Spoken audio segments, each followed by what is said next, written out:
profesores están cambiando los horarios porque tienen alguna otra actividad, pero yo trato de estar puntual, salvo si alguna vez me fallara la corriente o el internet, pero lo contrario, sí, yo trato de estar presente con ustedes en el horario establecido, porque es mi responsabilidad, es mi obligación. Y como les digo, también estoy atento para responder al chat cuando ustedes así lo requieran. Además, yo ahí recibo algunas observaciones cuando me dicen que tienen algún problema, pues yo lo considero. Está bien si no, por el momento, o no se pueden conectar o no les sirve su micrófono, pero ustedes tienen que ponerse al día con los compañeros. Es solo base para que conozcamos. A veces la diapositiva lleva un contenido regular, pero es para que se apoyen ustedes con la diapositiva, el contenido de la diapositiva, más la explicación. Entonces ustedes enriquecen más su conocimiento. Porque si yo reduzco la información de la diapositiva, supónganse que estamos hablando del xilema y floema, y solo pongo como título floema y como título xilema y me pongo a hablar, les costaría más recordar a ustedes. Entonces, por eso existe un contenido ahí que ustedes, yo considero, ustedes a veces le toman una foto o lo graban para tener información y poder repasar. Entonces, esa es la idea porque yo digo, yo conozco bien mi curso y podría ponerles nada más un tema y desarrollarlo, pero eso me ayuda a mí para que ustedes lo puedan ver. Además, nosotros ahorita adolecemos de que no se llevaron a la par los laboratorios y eso es algo que ustedes lo van a terminar de comprender, por eso quiero que estudien bien ahorita la teoría, que ganen bien su examen para cuando estén ya en la práctica. En la práctica terminan de comprender muy bien el curso, porque cuando se da ya, lo llevamos a la par, teoría y práctica. Entonces, ustedes van viendo más porque lo hacemos a la naturaleza, ¿va? Si yo les explico a ustedes de xilema, floema, eh, algunos otros tejidos, con el parénquima, clorénquima, mesófilo, etcétera. Entonces, ustedes lo están haciendo en el laboratorio, hacen sus cortes, lo ven bajo el microscopio, entonces ya tienen otra idea más clara en sí cómo funciona la planta, porque no es lo mismo de ponerse a hablar uno que el sistema vascular recorre esto y esto, que el otro, pero ustedes deben estar claros que al hacer el corte lo están observando exactamente, entonces van conociendo bien cómo es la planta, porque eso es lo que, digamos, gracias a Dios, yo llegué a implementar y ahora lo tenemos bien ahí y las prácticas de laboratorio son un buen complemento.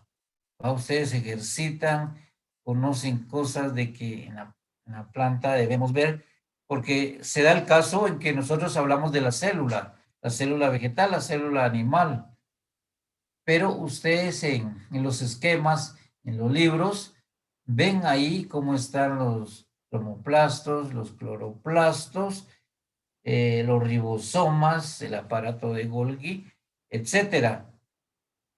Entonces ustedes se forman esa idea, cómo es todo, pero ese es un esquema. Y cuando nosotros vamos a ver al microscopio no alcanzamos a ver todo. Vemos el núcleo, los nucleolos o el nucleolo si tiene solo uno. Vemos los cloroplastos, ribosomas no alcanzamos a ver. Vemos cromoplastos, vemos leucoplastos, y alcanzamos a ver la pared o la membrana celular y el citoplasma, pero los demás corpúsculos celulares no los alcanzamos a ver porque para ello necesitaríamos un microscopio electrónico.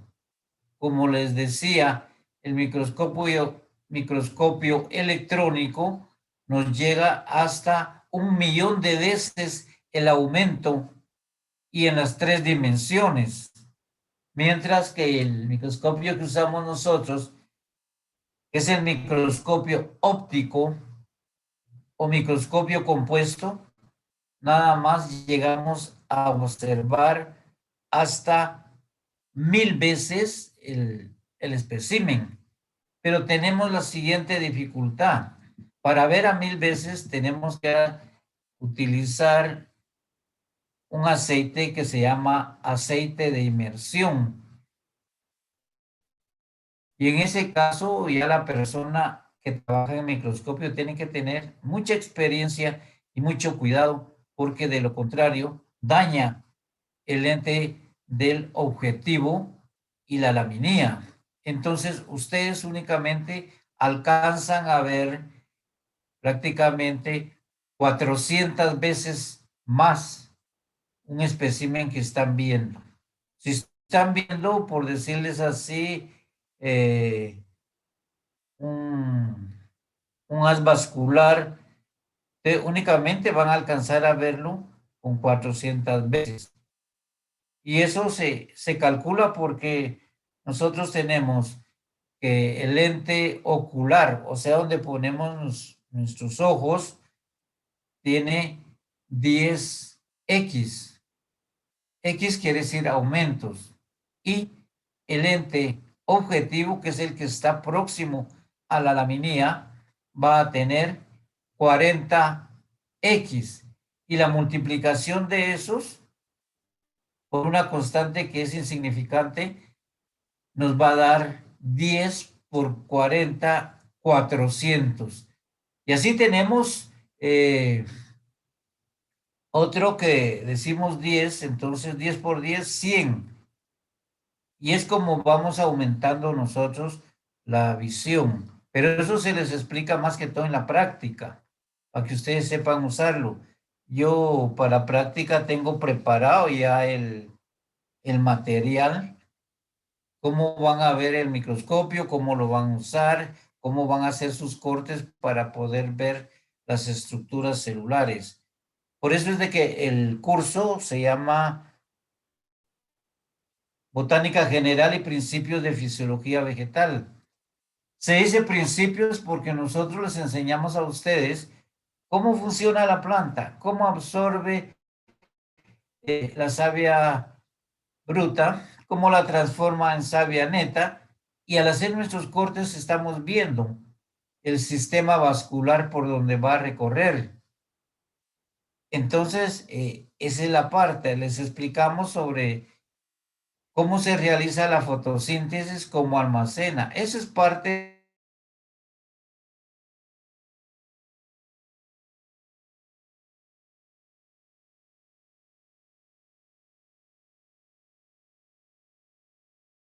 de la fisiología, nos estudia la mente, qué elementos participan en la apertura de un estoma, cómo debe estar la concentración, cómo son los fotones que llegan para realizar la fotosíntesis. Eso no lo alcanzamos a ver para explicárselos, sino que teóricamente se los damos en base a la literatura que tenemos nosotros.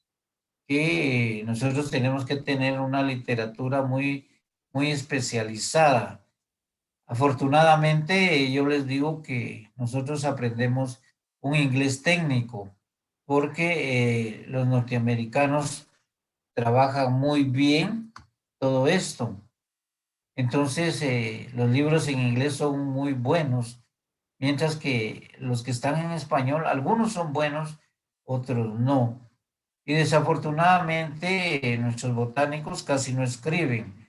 Nuestros botánicos guatemaltecos conocen mucho, porque sí le digo que, digamos, yo estuve en la Facultad de Agronomía y mis colegas saben mucho sobre botánica, taxonomía. Entonces, en eso no tengan pena ustedes de preguntarnos. Nosotros lo sacamos de dudas de acuerdo a lo que nos corresponde. Pero sí quiero que estén presentes siempre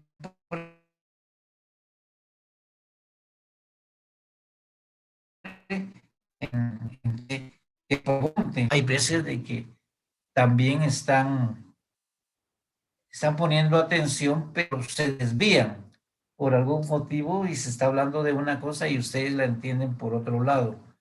Entonces pregúntenla con toda confianza, que para eso estamos. Entonces vamos a ver algo de lo que estamos viendo, porque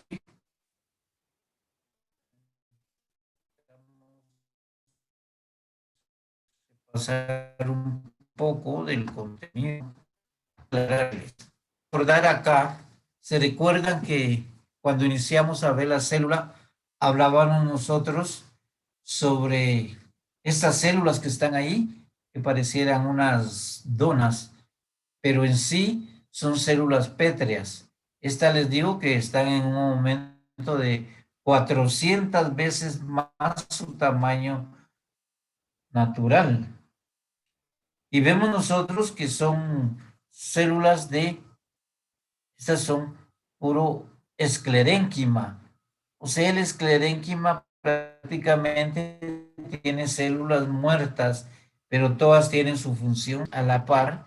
Son células de parénquima. Estas todavía son células vivas y como tienen membrana celular o pared primaria de celulosa, cuesta ver sus divisiones.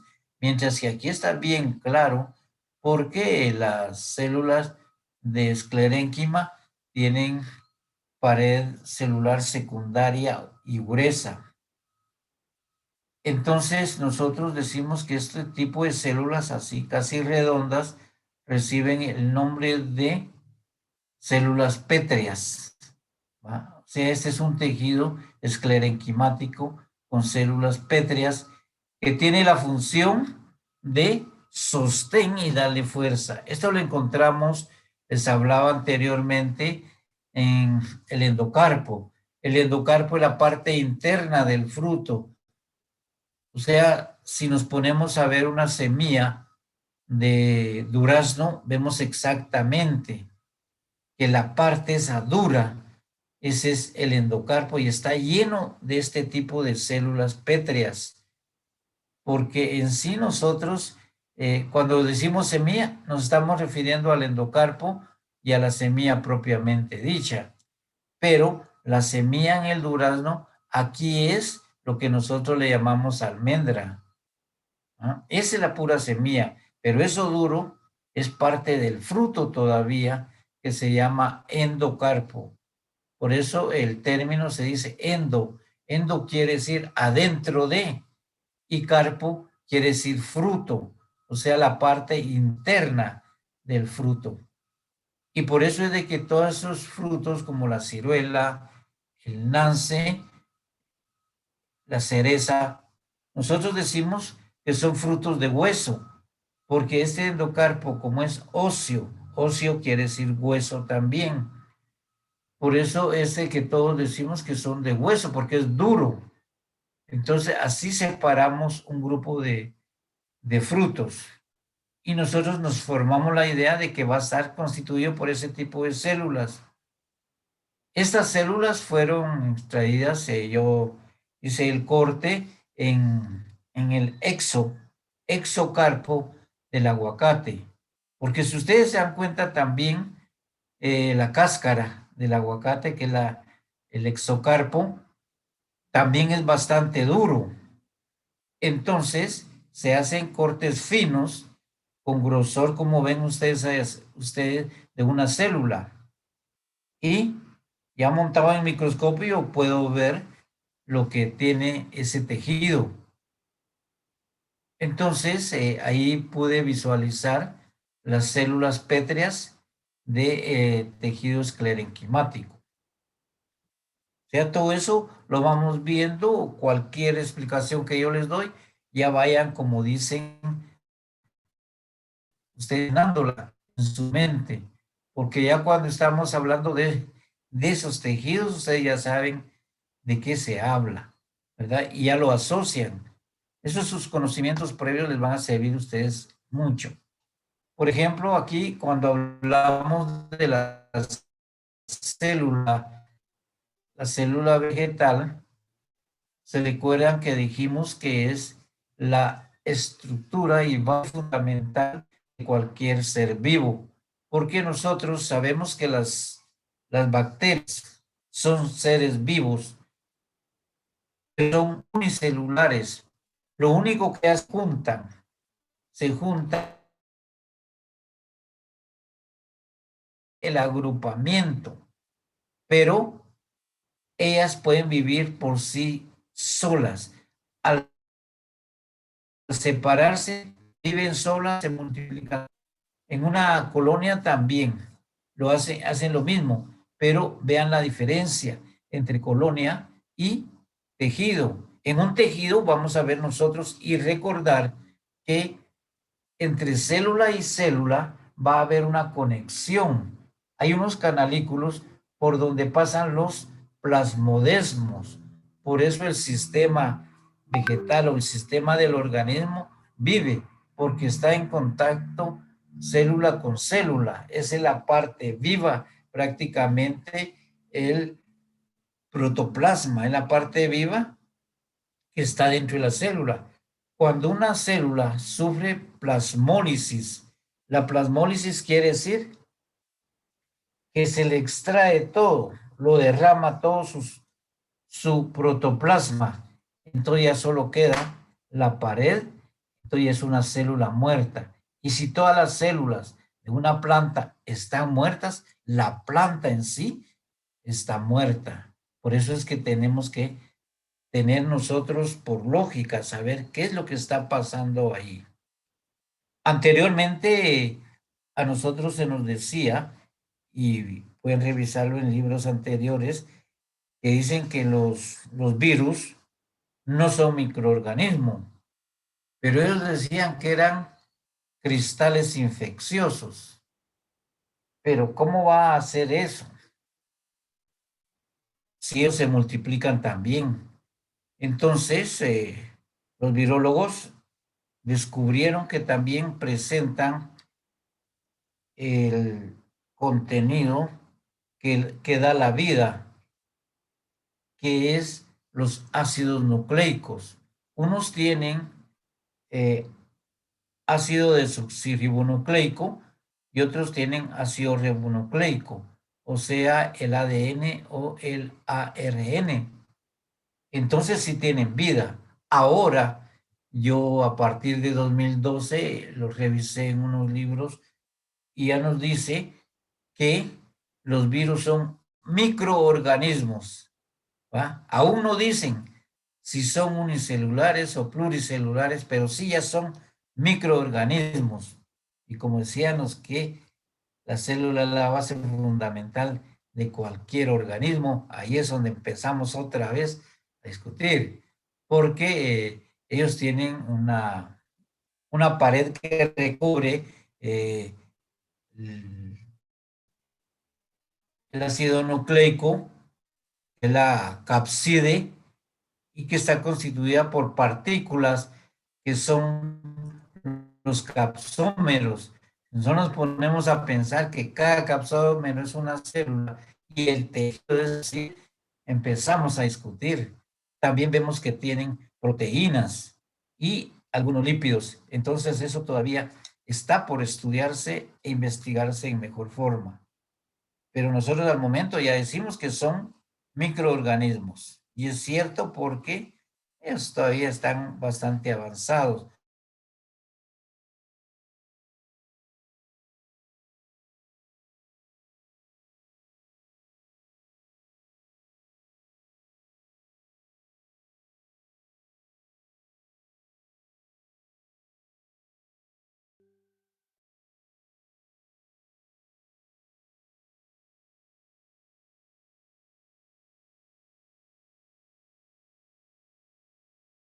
¿Verdad?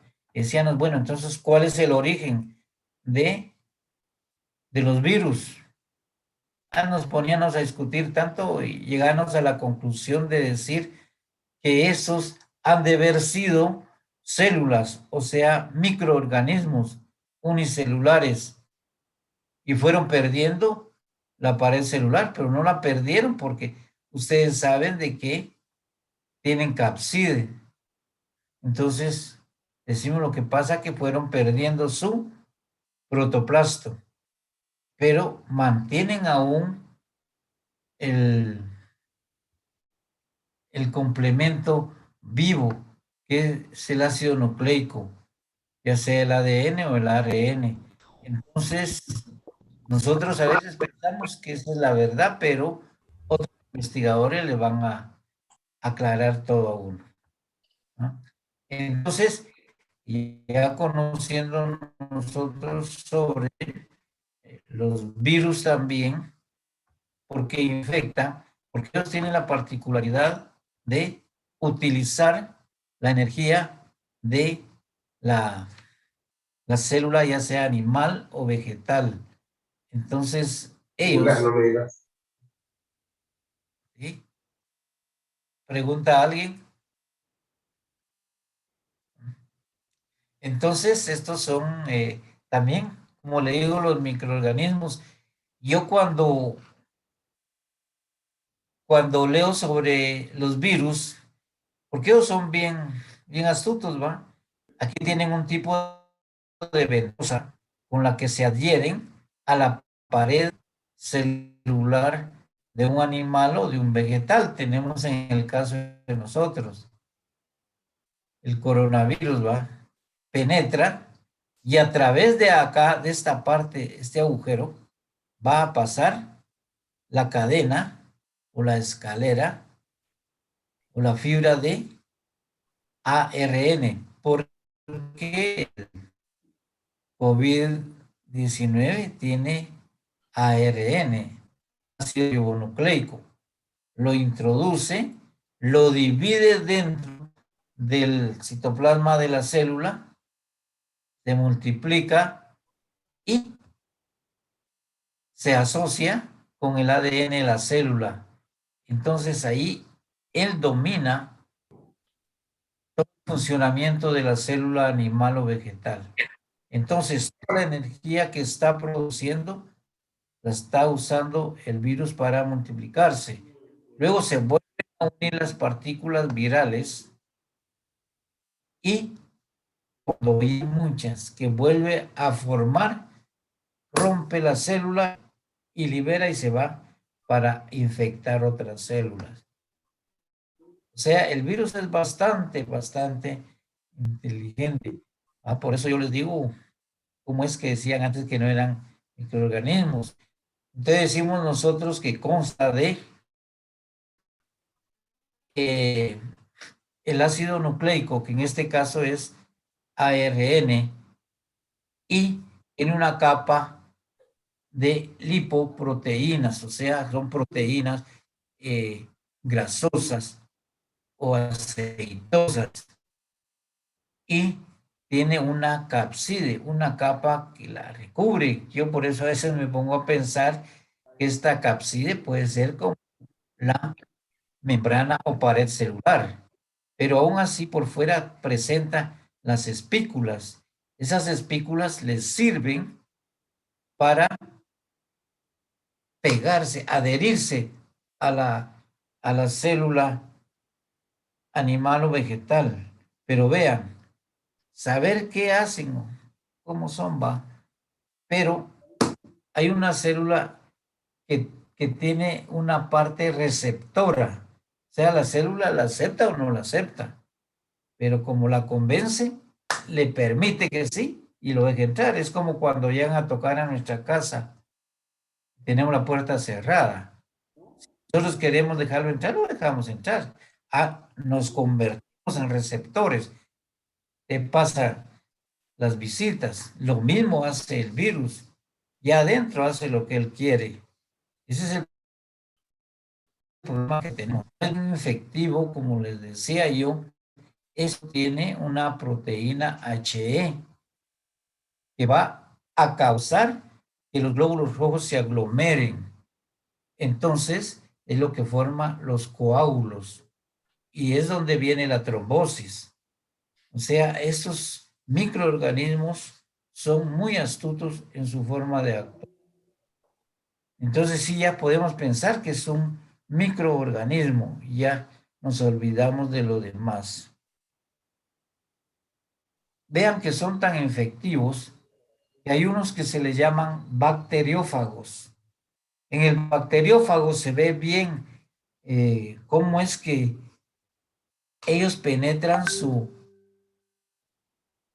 ácido nucleico a la bacteria, cómo se multiplica dentro de la bacteria, cómo rompe la pared celular de la bacteria y se libera una gran cantidad a seguir infectando. Entonces, nosotros ya conocemos esto, es parte de la botánica, porque yo les decía, nosotros esto lo estudiamos y debemos de conocerlo, porque de nada nos serviría conocer botánica si al momento que se nos infectan nuestras plantas no damos qué es lo que tienen. Fíjense que esto tiene una parte bastante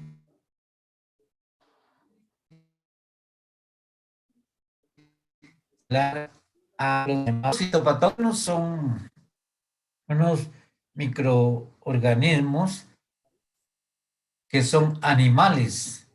Esos tienen una forma como fuera una lombriz, una culebra, pero tienen su cuerpo transparente. Ellos tienen todo, ¿va? Tienen boca, tienen intestino, tienen esófago, las hembras tienen vulva, los machos tienen espículas. O sea, son seres vivos que se multiplican también y tienen casi la misma función. Estos nematodos, les digo que si mucho miden 1 o 2 milímetros de largo. Por eso es que no los miramos tampoco, pero sí podemos ver bajo el microscopio. Estos llegan a la raíz y tienen su órgano que se llama estilete. El estilete es como una lanza que la sacan y la vuelven a introducir hasta romper la pared celular. Ya que logran romper la pared celular, se meten ellos completamente. Y dentro de la raíz, ellos anidan, principalmente la hembra. La hembra generalmente ya va fecundada o por partenogénesis que no necesita copulación del macho, empieza a producir sus huevos. Entonces va hinchando la célula y cuando oviposita, sus huevos van a producir larvas. Esas larvas salen bien hambrientas de la planta. Entonces, aquí por eso es que vemos nosotros a veces raíces con unas grandes agallas, unos grandes tumores. Y cuando nosotros investigamos, nos damos cuenta que adentro hay nemátodos. Pero también las bacterias hacen lo mismo. También las bacterias pueden formar agallas, también los insectos.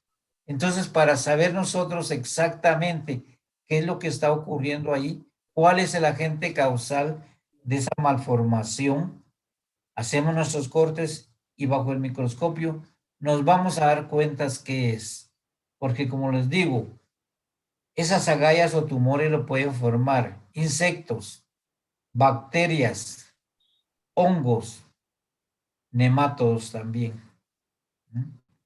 Entonces, tenemos que saber qué es lo que está ocurriendo ahí para realizar un control, porque esa es la función prácticamente de un perito agrónomo o un ingeniero agrónomo, porque ustedes, nosotros sabemos que cualquiera puede sembrar, preparar su tierra, pone la semilla y va agarrando experiencia, cómo le produce mejor, a cuánto la riega, o demos el caso, el maicito, lo sembramos y ahorita él crece, nosotros solo vamos a desmalezar y cuando sentimos ya tenemos nuestro fruto. Eso está bien. Y hay gente que en realidad sin necesidad de estudio ya sabe cultivar, pero cuando se le presentan las enfermedades es donde dice, ¿qué hago? Pero tienen auxiliares porque llegan los vendedores de agroquímicos o las casas de agroquímicos les dicen, bueno, échele tal cosa. Pero si el señor no sabe cuál es el agente causal del problema que tiene, le venden y le venden y le venden y no controla. Pero nosotros sí, ya como peritos agrónomos, peritos forestales o ingenieros agrónomos, ya vamos a saber nosotros cuál es la causa. Porque yo les digo en ese caso de que hay 4 microorganismos. Entonces, supóngase de que es un hongo. Ustedes van a comprar, dice que me está pasando, bueno, es el dice nematos, échale nematicida. Sí, si usted empieza a aplicar. ¿Y qué si sigue lo mismo o más? Entonces dice el producto no sirve, ¿no? El que no sirve es el que lo está aplicando. Porque ustedes tienen que aplicar específico. Porque si fuera hongo, tendríamos que aplicar un fungicida sistémico. Porque si lo aplicamos de contacto tampoco nos funciona. Tiene que ser un sistémico para controlar exactamente. Y así es lo que nosotros sabemos, porque vamos a separar bien la agronomía y la agricultura. La agricultura es el método de sembrar y todo, pero la agronomía es la ciencia aplicada a la agricultura. Y eso es lo que ustedes están formados en esto. ¿Va? Vamos a ir aprendiendo conforme en su carrera, se van a dar cuenta de todo. ¿Cómo es que sabemos nosotros todo esto? Porque yo he tenido algunas visitas que llegan algunos compañeros de ustedes también que ya se graduaron y ya estudian hasta agronomía o ya son agrónomos. Entonces, fíjate que yo trabajo en un campo de tal cosa, me dijeron que aplicara esto, que aplicara el otro, y la plantación se me está muriendo, pero es porque no han hecho los análisis. Entonces, cuando yo hago el análisis, les digo, no, mira, tu problema es tal cosa, aplica tal cosa, pero ya científico, ¿va? Porque si yo no analizo, no puedo decir aplicar, porque sería un mentiroso, un farsante. Si no sé, no les recomiendo, porque la verdad tampoco puedo mentir, ¿va? Y aún así trabajando en agroquímicas, como les digo, yo trabajé en una agroquímica por 30 años, yo era el analista fitopatológico. Entonces, cuando había les decía apliquen, cuando no había no podían aplicar. Aunque el vendedor me decía, de sí que tiene para vender, no, no se puede hacer eso, porque primero lo que hacemos nosotros es contaminar el medio ambiente, segundo no estamos controlando. Entonces tenemos que ser también unas personas muy conscientes, tenemos que tener muchos valores para trabajar en esto. Bien. Entonces luego empezamos a conocer también los tejidos vegetales. Si se recuerdan ustedes, nosotros vimos los tejidos simples primero, ¿no? Y decíamos que los tejidos simples prácticamente eran aquellos que están constituidos por un solo tipo de células. Por ejemplo, la epidermis tiene solo células tabulares de la epidermis. El parénquima tiene solo células isodiamétricas de parénquima. El colénquima. El colénquima también tiene solo células colenquimáticas. Entonces, nosotros vamos a conocer bien los tejidos porque, como les hablaba en eso, a la hora de controlar, a la hora de saber que nos está atacando algún microorganismo. Te le pregunto a Gaitán Hernández. Sí, ingeniero. Dígame,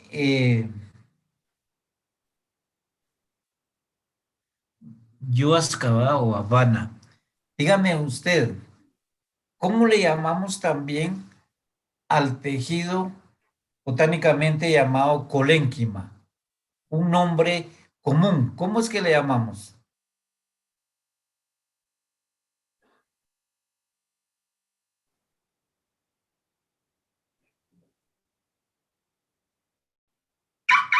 Un nombre coloquial. Sí, coloquial o común. ¿Cómo es que le llamamos nosotros? Tallos. No. Colénquima, ¿cómo le llamamos? Comúnmente.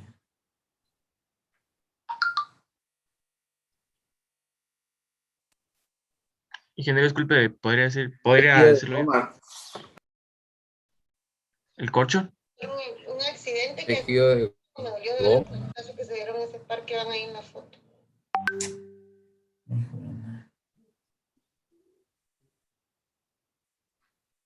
Con mucho cuidado y precaución, porque ya ves que eso ocurre eventualmente, mija. Que Dios te acompañe. Pues sí, ¿cómo le llamamos? Vimos. Tejido ¿Corcho? de goma. ¿Cómo es que se le llama? Fíjense que esto está, como yo les digo, muchas veces las diapositivas solo Tejido de goma. recuerdan y dicen cuando sea el examen voy a estudiar. No, uno aprende para la vida, no aprende para un examen. Principalmente cuando ya lleguemos nosotros a trabajar, vieran cómo es de complicado y si llegamos nosotros a una finca y hay problema y nosotros no damos qué está pasando, entonces fracasamos. Y además, aquí lo estamos viendo por la función que tiene en la planta. ¿Cuál es la función?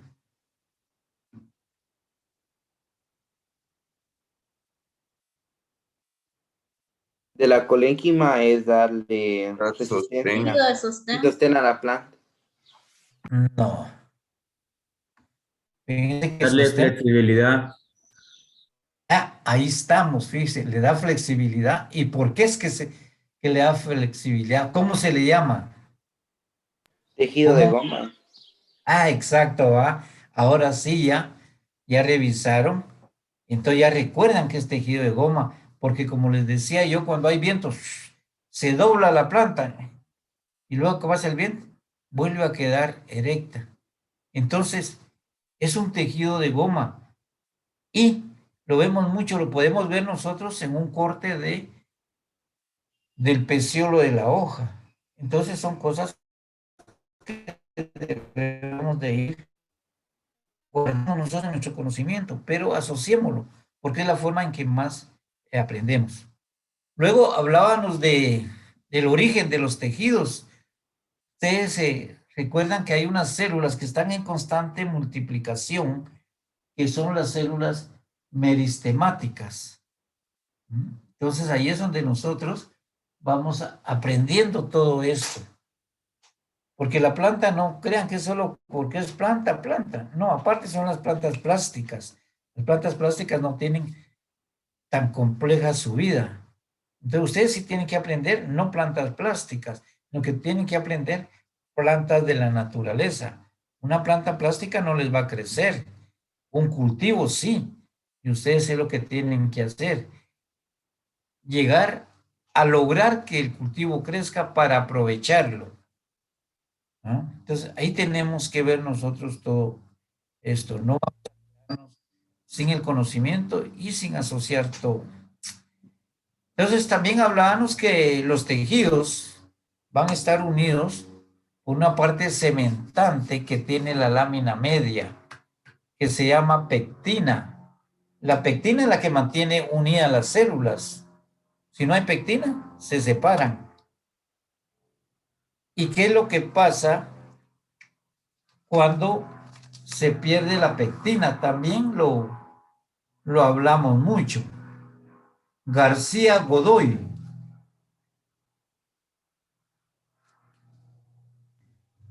García Godoy. Sí, ingeniero. Mire, Fátima, Se recuerda que nosotros hablábamos de que cuando se pudren los tejidos, ya sea un fruto, una hoja, una flor, lo que está pasando ahí es que desaparece la pectina. Entonces las células están separadas, ya no tienen conexión una con otra. Entonces ya nuestro organismo ya empieza a morir. Dígame quién es el que utiliza esa pectina y por eso ocurre esa pudrición. ¿Las bacterias? Exacto. Las bacterias es lo que tienen. Por eso nosotros generalmente cuando hacemos nuestros cortes y queremos ver los tejidos, vemos bacterias que están afuera de las células. Entonces, ¿qué es lo que está pasando? Que se comieron la pectina, entonces la separaron, ¿va? Es como que nosotros en dos viviendas botáramos la pared intermedia, dejamos al descubierto las dos casas. Lo mismo están haciendo las bacterias, solo que así se están alimentando para reproducirse.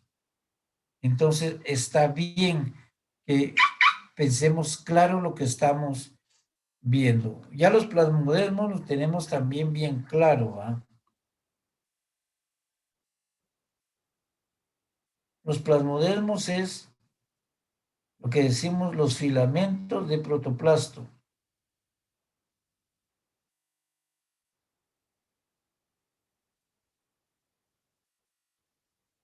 Bien, entonces ya estamos viendo de dónde vienen todos los tejidos, de dónde se forman todas las células, ¿no? Entonces, nosotros conocemos exactamente y vemos las células cuando van a formar los tejidos. O sea, cambian del tejido meristemático, pasan a formar tejidos. Pero le pregunto, Lima interiano. Lima interiano.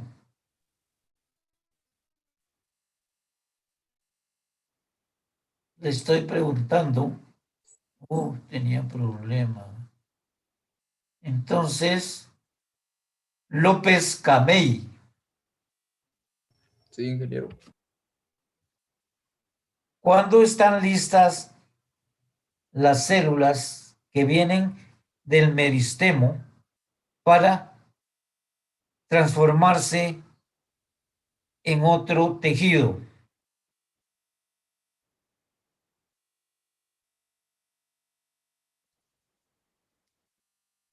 No lo recuerdo, ingeniero. No lo recuerdo. Entonces le pregunto a López López. ¿Me puede repetir la pregunta, ingeniero? Vea, hablamos nosotros de que su origen todas las células tienen en las células meristemáticas, ¿va? Y están en constante división, pero luego tienen que formar otros tejidos.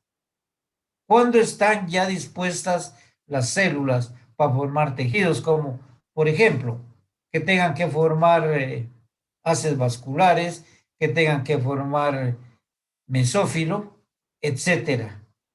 ¿Cuándo están ya dispuestas las células para formar esos tejidos?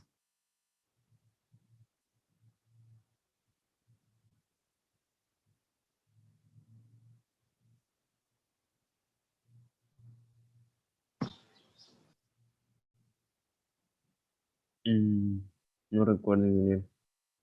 Vean, y tan sencillo, yo les digo, por eso digo, si ustedes logran asociar todo sin tener una mente, como dicen, mala, nosotros también llegamos al momento en que ya estamos dispuestos a procrear. cuando llegamos a nuestra madurez fisiológica. Las plantas también tienen que llegar a su madurez fisiológica. Van a formar sus tejidos. Entonces, primero están todas las células ahí, las mismas, pero luego van a agarrar unas células para allá, otras para allá, otras para allá. Entonces, un tejido se va a formar cuando las células sufren diferenciación. Vean tan sencillo que es. Se diferencian en mesófilo, se diferencian en haces vasculares, se diferencian en xilema, se diferencian en floema. Entonces, es cuando van a formar un tejido diferente del meristemo. ¿Ya? Ahorita sí comprendemos. Si no comprenden, vuelvan a preguntar y expresen su duda, porque yo tengo todo el interés de que ustedes se formen, pero sabiendo. No descuiden la clase, por favor. Bien. Entonces, aquí ya conocemos los tejidos. Ahora le pregunto a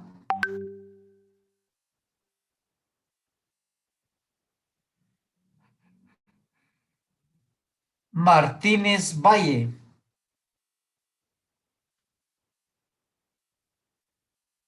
Sí, Mire, Jennifer,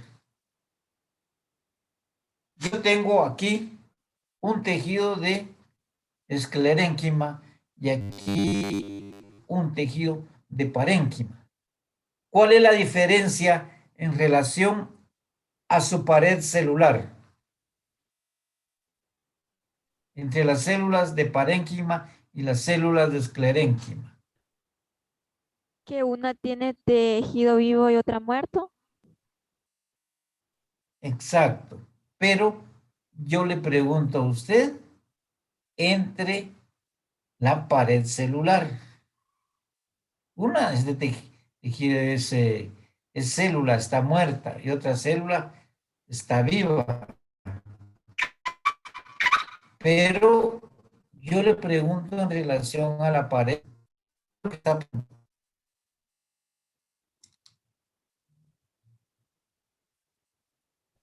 Tal vez las células que contiene cada una. No, porque es la pared. La pared es parte de una célula.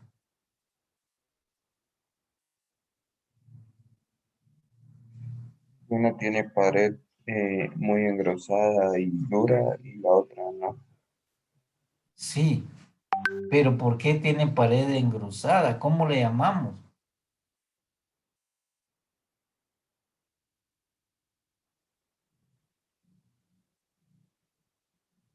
Es de tipo de función mecánico, ingeniero. Sí, pero ¿cómo es la pared? La diferencia en las paredes.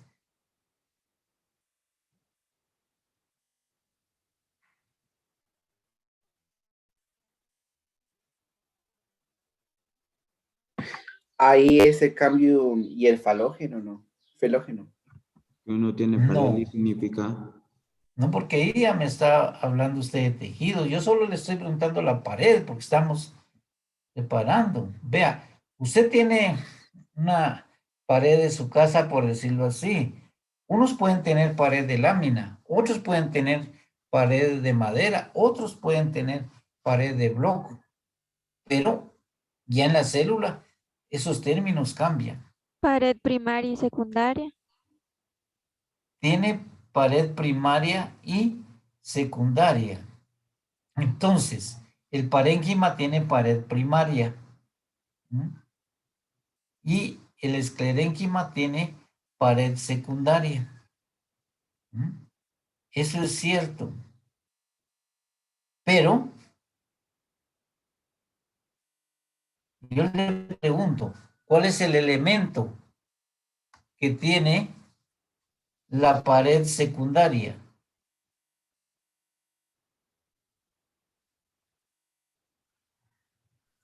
Lignina.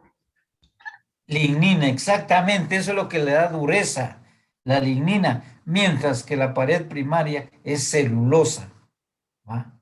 ¿Se dan cuenta por qué cambia y por qué son los tejidos? No está de balde la diferenciación que hay. Entonces ahí está la diferenciación. Bien, entonces nosotros vemos cuando se habla de cambium y cambium vascular. Ese va a estar en medio del floema y el xilema, pero ya en tejido leñoso. ¿Ah? Vamos a saber nosotros cuándo es que se forma el cambium vascular. Ya sabemos nosotros que es tejido leñoso. Y aquí lo vamos a ver bien claro. ¿Se recuerdan ustedes que estudiamos también los haces vasculares? Estos son los que nos sirven a nosotros para el transporte de la materia bruta, que es agua y sales disueltas en el agua, y la materia neta, que son los azúcares o carbohidratos que se van a transportar. Ingeniero, una pregunta. Entonces, Diga. materia bruta es como decir lo que no está transformado, lo que no está elaborado, y lo neto es lo que ya se procesó. Exacto. Digamos, usted tiene, va al mercado, va a comprar las verduras. En ese momento es materia bruta. Pero luego llega a su casa, o sea, la hoja, y empieza a cocinar. Entonces ya hizo el pulique o el caldo, carne guisada, yo qué sé. Eso ya es materia neta, porque eso ya se puede digerir. Ya lo va a utilizar usted para su alimentación. Porque si usted compra yuca y se la come cruda, se intoxica. Pero si ya la cocina, o sea, ya es materia neta, ya se alimenta usted. ¿Va? Entonces, lo mismo, asociemos. Usted tiene arena, tiene piedrín y tiene cemento, esa es materia bruta. Ah, pero si le echa agua y la mezcla, entonces ella tiene concreto. Esa ya es materia neta, que ya puede hacer usted con eso sus paredes, su torta, su terraza, etcétera. Entonces decimos que lo que todavía no podemos utilizar es la materia bruta. Lo que sí ya se puede utilizar es la materia neta. En este caso, la planta solo va a traer, succiona las sales, que es el potasio, calcio, etcétera, del suelo junto con agua y lo lleva principalmente a las hojas, aunque como les digo, donde hay cloroplastos hay la fotosíntesis, que media vez hay cloroplastos y llega a luz, se hace. Entonces viene, toma la materia neta que es agua y salen disueltas en agua que la planta todavía no las puede utilizar. Por eso las lleva a través de un tejido muerto, que son los elementos de los vasos. Lo conduce, esa tubería la llega y llega a la hoja y en la hoja la deposita y vienen los cloroplastos, ponen a trabajar su clorofila y absorben la energía solar, el número de fotones que van a utilizar, absorben CO2 y empieza a trabajar. No se dice, solo se dice fotosíntesis, como es el ATP, ADP, etcétera. Pero que lo veamos nosotros no lo podemos ver. Pero empieza la fabricación ahí de todo eso. Y ya por el otro lado, ya sale la materia neta, que son los carbohidratos, azúcares y otros componentes que está formando la planta, porque cuando nosotros hablamos solo de eso, pero nosotros a veces vemos que tienen gomas, tiene látex, etcétera. Entonces, ya es la materia neta, que son los azúcares. Y ya con eso, la planta la reparte a todo su sistema y empieza a crecer las hojas, las flores, etcétera. Entonces, diferenciamos nosotros la materia neta y la materia bruta. Pero la materia neta la va a distribuir el floema a través de los elementos de los tubos cribosos. Los tubos cribosos son células vivas que tienen todos sus corpúsculos a excepción de el núcleo, porque si no estarían multiplicándose. Entonces, sin núcleo no, porque solo es el tubo que está pasando de una para otra y está repartiendo a todas partes la alimentación para la planta. Por eso es que crece el desarrollo de órganos, porque no es lo mismo crecimiento que desarrollo, ¿no? Crecimiento en longitud y amplitud, pero desarrollo es el cambio de órganos. Entonces ahí vemos que primero se desarrollan las yemas, luego las hojas, luego las flores, luego los frutos. Ese desarrollo está cambiando. Y cuando decimos nosotros que la planta llegó a su madurez fisiológica, es cuando va a producir sus órganos sexuales, una flor, que son el androceo y el gineceo. Masculino androceo, gineceo es el órgano femenino. Vean cómo son los organismos, casi todos somos iguales. Y por eso cuando decimos el concepto de flor, decimos que es el órgano que protege los órganos. Y en todo el vegetal, raíz, hojas, flores, tallos, frutos, etcétera, hay sistema vascular, hay floema y xilema. Entonces aquí vamos a estar viendo que esos agujeritos son los que forman parte de los elementos de los vasos. Tanto es parte del xilema. Estas células chiquitas que están aquí alrededor son las fibras. Y todo esto que está aquí es parénquima. Y luego vemos acá, como este es un canal vascular, tiene aquí todos estos que están en la frente, digamos, son los elementos de los tubos cribosos. Aquí tiene las fibras y todo esto es parénquima. Aquí no existe haz vascular porque es una planta herbácea. Entonces decimos que el xilema parénquima, el floema se constituye de elementos de los tubos cribosos, fibras y parénquima. O sea, la diferencia que está entre xilema y floema son los elementos de los vasos y los elementos de los tubos cribosos. Esta es una planta que les digo todavía joven, todavía herbácea. Lo mismo tenemos acá, las fibras, y este es el parénquima.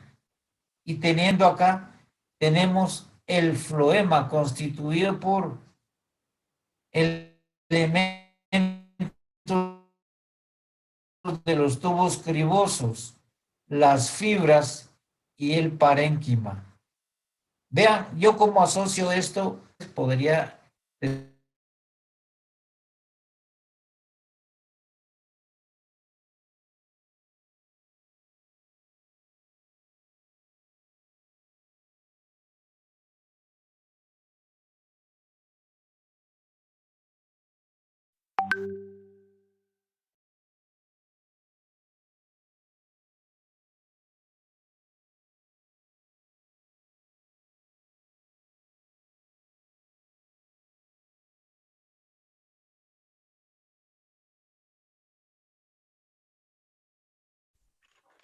Este es un haz vascular, se le llama al conjunto del xilema y floema.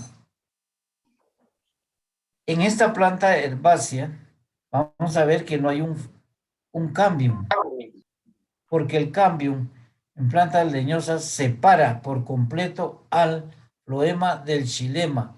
El floema está hacia la parte exterior y el xilema hacia la parte interior. Y como les decía, yo lo asocio así con una carita de mono. Veo aquí que sus ojos prácticamente son elementos de los vasos, pero ya grandes. Y la nariz son elementos de los vasos, pero pequeños. Y la boca también, elementos de los vasos pequeños. Y veo que sus mejillas están constituidas por las fibras. Y así más atrás, como para las orejas, veo que está el parénquima.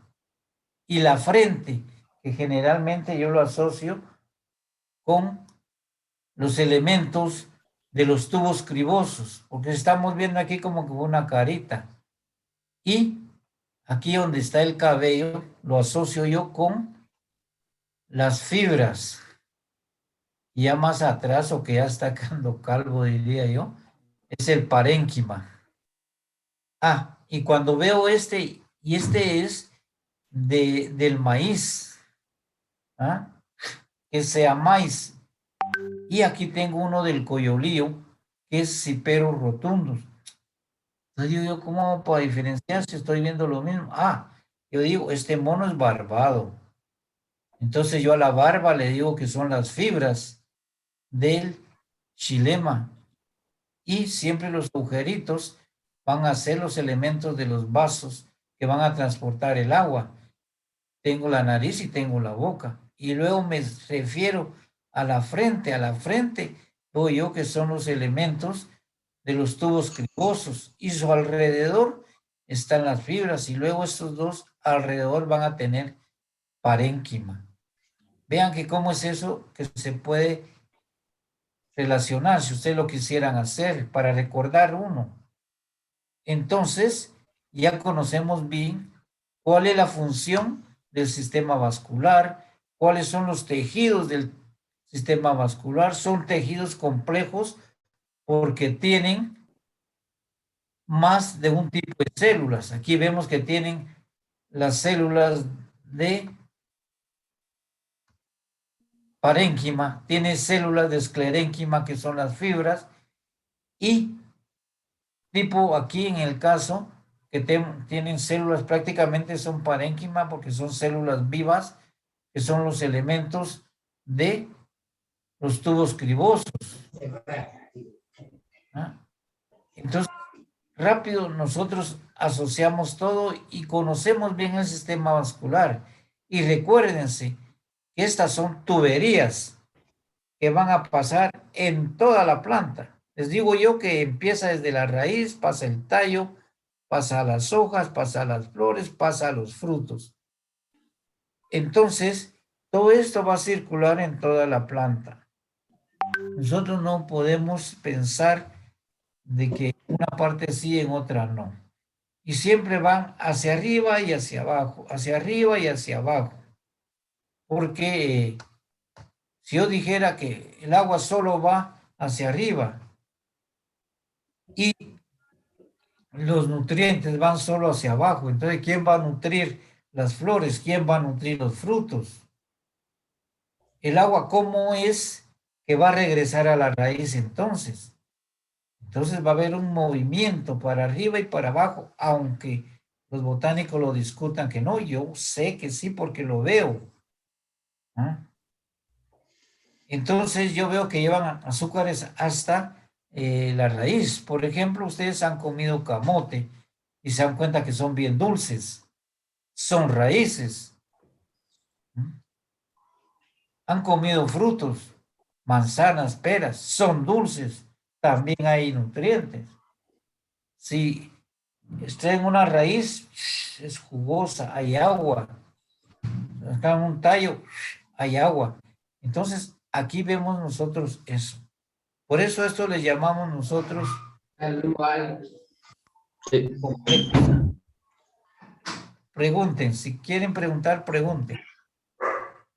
Ingeniero, entonces el fruto también contiene células. Ah, el fruto está lleno de células. Vean que nosotros tenemos parénquima acuífero. Cuando nosotros nos comemos una manzana, es puro parénquima. El mesófilo que tiene el fruto es puro parénquima. Entonces, hasta nos viene cayendo a nosotros todas las aguas. Ustedes hacen un corte transversal de una parte de fruto, van a ver que está llena de células.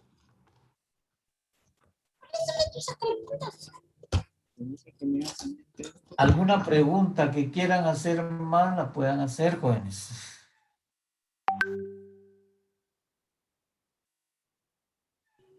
Sí, ingeniero, que el floema y el xilema tiene, por ejemplo, una función en doble vía, hacia arriba y hacia abajo. Tienen que tener para los dos lados, porque ¿por qué encontramos aguas en la raíz? ¿Por qué encontramos agua en los frutos? ¿Por qué encontramos azúcares en los frutos? ¿Por qué encontramos azúcares en la raíz? ¿Ah? Porque siempre nos han dicho, el xilema hacia arriba, el floema hacia abajo, y lateralmente, y hacia abajo y hacia arriba, entonces no habría nada, ¿va? Porque tiene que haber agua en la raíz también. Al hacer nuestros cortes nos damos cuenta, nosotros cuando vemos los elementos de los tubos cribosos, elementos de los vasos, todo bien claro.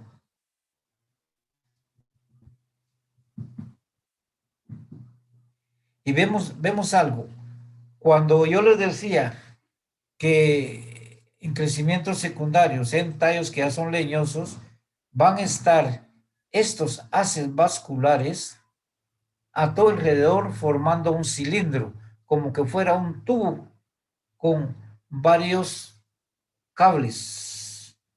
Mientras que en Liliópsida, que la mayoría son herbáceas, vamos a ver estos haces vasculares dispersos, un alambre por aquí, otro alambre por allá, y todos llevan xilema y floema.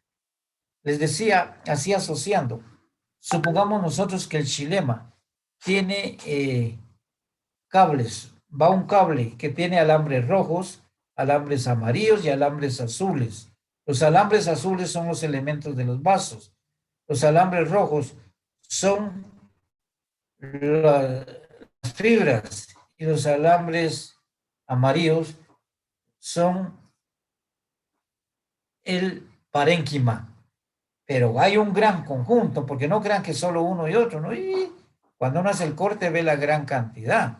Ahí vemos la gran cantidad de elementos de los tubos cribosos, la gran cantidad de elementos de los vasos, la gran cantidad de parénquima. Entonces, son bastantes que van hacia arriba. Así es como yo asocio los canales. O también podría imaginármelo con tubería, unos tubos negros, otros rojos, otros grises. ¿Ah? Pero sí es lo que están haciendo, su función de que son vasculares. Entonces, en Liliópsida van a estar dispersos los haces vasculares. En Magnoliópsida van a estar formando tubos, cilindros que van desde abajo hacia arriba. Bien, jóvenes, te pregunto si hay alguna duda que quieran expresarme, la pueden hacer.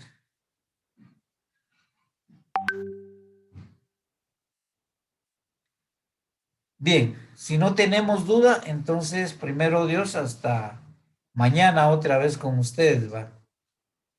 Nos vemos mañana nuevamente, jóvenes. Que pasen buen día. Gracias, ingeniero. Buen día, ingeniero. Ingeniero. Buen día, ingeniero.